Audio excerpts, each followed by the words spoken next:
Hi everybody, apologies for the delay, but I've finally got around to updating and releasing my DayZ Churnerous Zombieland files for update 1.12 or 1.12, which you can use on PC, PlayStation and or Xbox. So I'll put a link in the description below the video. If you want to get the files, all you do is you click on the green code box, download the zip, unzip the zip and upload the files on top of your existing equivalent files. I'll show you how to do that in a little bit more detail in a little bit if you're not sure, but first I just want to go through what you get. Well, basically these files build on my previous 1.12 update files, the building, hunting, farming, stealth files, and then they add in a lot more, these zombie hordes that spawn in. So basically what you get, obviously read the readme and it tells you.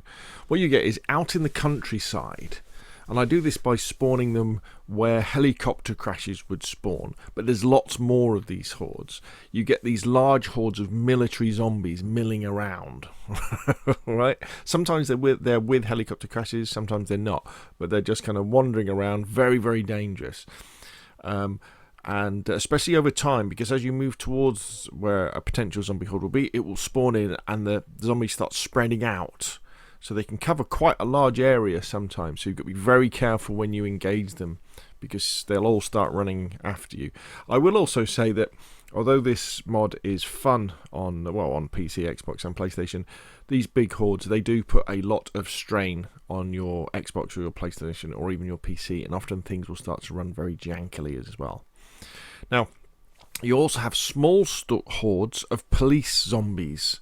Now, what I do with these are smaller hordes between, I think, about 5 and 10 police officers, and they spawn where the police cars would spawn. So that can be on the roads, in the towns, in the villages, all over the place. Not in the middle of fields, but tends to be on the roads.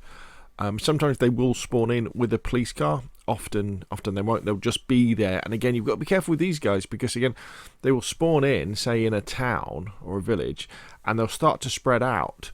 So you might only see one or two of them and think, oh, these are just regular police zombies near a police station, and they won't be. There'll be like 4 or 5 of their zombie mates hanging around. So if you engage them and they start to aggro, you've got to be careful to either unleash a load of ammo or get the hell out of there. So that's the basis of the Zombieland thing. Everything else is the same. All the other spawn rates of zombies in towns and villages and stuff is exactly the same. What you also get is that items should spawn in pristine. The Witch's Night event should spawn in around the map. There's more animals to hunt. You get M3S trucks full of building materials. You get Olga's, Gunters and Sarkas. Well, basically you get the cars with survival stuff in, whether that be a fishing rod, a hunting rifle or a spade. And also you then get the Aiders have suppressed M4A1s and suppressed Deagles. Some of the Ogres have the VSS with a suppressed Deagle. Some of the Gunters have the S-Val with a suppressed Deagle, and some of the Sarkas have the Dragonov with a suppressor and a suppressed Deagle in the boot as well. So look out for them. They will help you engage all these animals. I think I put in a couple more bears. There's a couple more wolf packs. There's more potential helicopter crash sites as well, and you will find more weapons like FALs, LARs, S-Vals, VSDs, Dragonovs, all that sort of stuff at the heli crash sites. Also, many of the heli crash site stuff like the ghillie suits and the ammo boxes will not spawn at heli crash sites anymore. They will spawn at ordinary military locations, with the idea that you'll have more chance of finding a good weapon at heli crash site rather than just coming across a ghillie wrap for a rifle. There's more duct tape, more sharpening stones, there's more axes. There's the black and the green axes as well at fire stations. There's the new Pioneer Scout rifle. There's more of those and more mags, so you'll find lots of those at the prison island. You'll also find more of them around the police cars, as long as they're not surrounded by zombies. You'll be alright.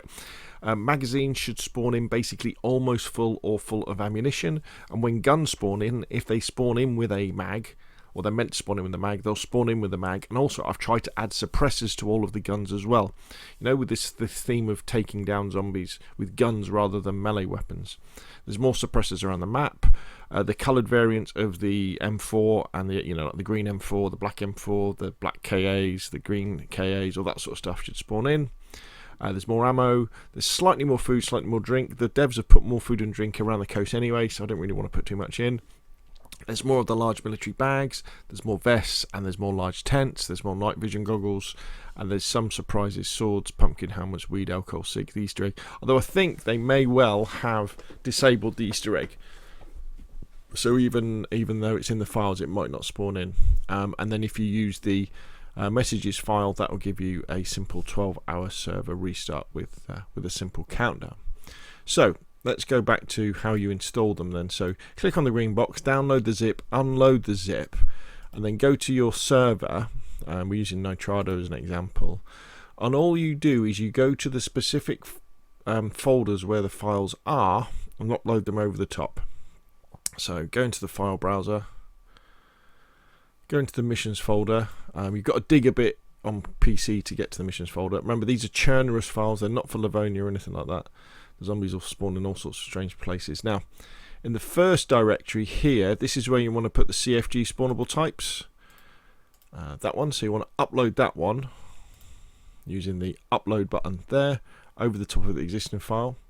Then you want to go into the ENV folder, and this is where you want to upload the zombie territories file. That one over the top, and then you want to go up. Then you want to go into the DB folder, and this is where in turn you want to upload the events, the messages, and the types files, which are these ones. Now once you've got them all uploaded, just restart the server. And the changes will start to take effect. What you should find is that things like the zombies will start to take effect pretty quick. Item spawns, though, will take a little bit longer, because you'll have the old items despawning and then new items spawning in, especially when it comes to vehicles and some of the larger stuff and some of the things that people interact with. A lot of that depends on how popular your server is, you know, how many people you've got on it. The more people you have, the quicker the process is. Whereas if there's hardly any people on it, that might take quite a while. But there we go, the Zombieland files. Have fun. If there's any errors, which there probably will be, let me know. Put them in the comments down below the video and I'll correct them. But other than that, if you found the video useful, hit like. If you want to see more of the same, press subscribe. And of course, I'll see you again soon.